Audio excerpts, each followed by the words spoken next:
ଚାଟଶାଳୀ ଯିବ କି? ଏହି ଭିଡିଓଟିରେ ଆମେ ମାନେ ଦୀର୍ଘଇକାର ଯୋଗ ଶିଖିବା। ତା ସହିତ ଏହାକୁ କିପରି ଇଂରାଜୀରେ ଲେଖା ବା ପଢ଼ା ଯାଇଥାଏ ତାହା ଜାଣିବା। ଏହି ଯୋଗକୁ ଶିଖିଲେ ଆମେ ଆମର ନାମ ସହିତ ବାପା ମାଙ୍କ ନାମ, ଘର ଓ ସ୍କୁଲ ନାମ ଏବଂ ଘର ଓ ସ୍କୁଲ ଠିକଣାକୁ ଲେଖିପାରିବା। ତେବେ ଚାଲ ଆମ ଚାଟଶାଳୀ। ଦୀର୍ଘ ଇକାର ଯୋଗ। କରେ ଦୀର୍ଘଇ କି, କେ ଇ ଇ। ଖରେ ଦୀର୍ଘଇ କି, କେ ଏଚ୍ ଇ ଇ। ଗରେ ଦୀର୍ଘଇ କି, ଜି ଇ ଇ।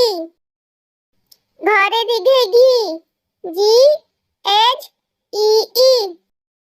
ଚରେ ଦୀର୍ଘଇ ଚି, ସି ଏଚ୍ ଇ ଇ।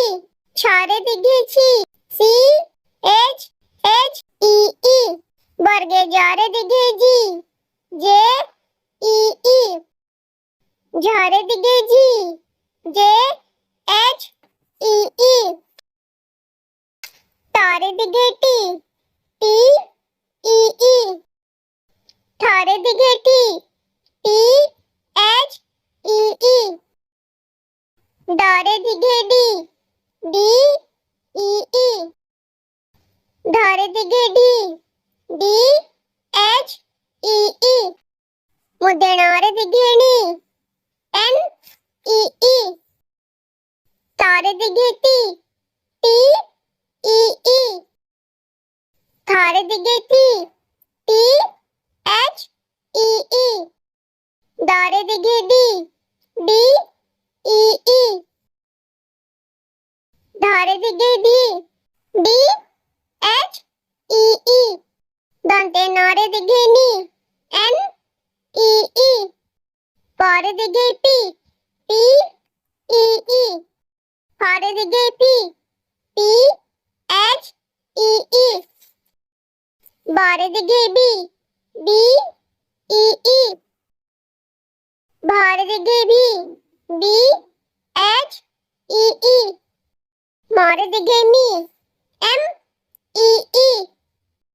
অন্ত্যেষ্ঠ জরে দীর্ঘই জি, জে ই ই।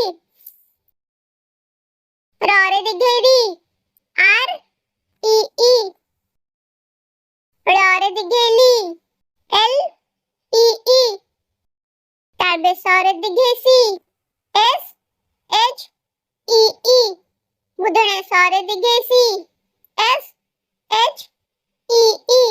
দন্তে সরে দীর্ঘই সি, এস ই ই। হরে দীর্ঘই হি, এচ ই ই। খিয়রে দীর্ঘই কি, K S H Y E E. ইয়রে দীর্ঘই ই, ওয়াই ই ই। লরে দীর্ঘই লি, এল ই ই। Thanks for watching. Like, share and subscribe.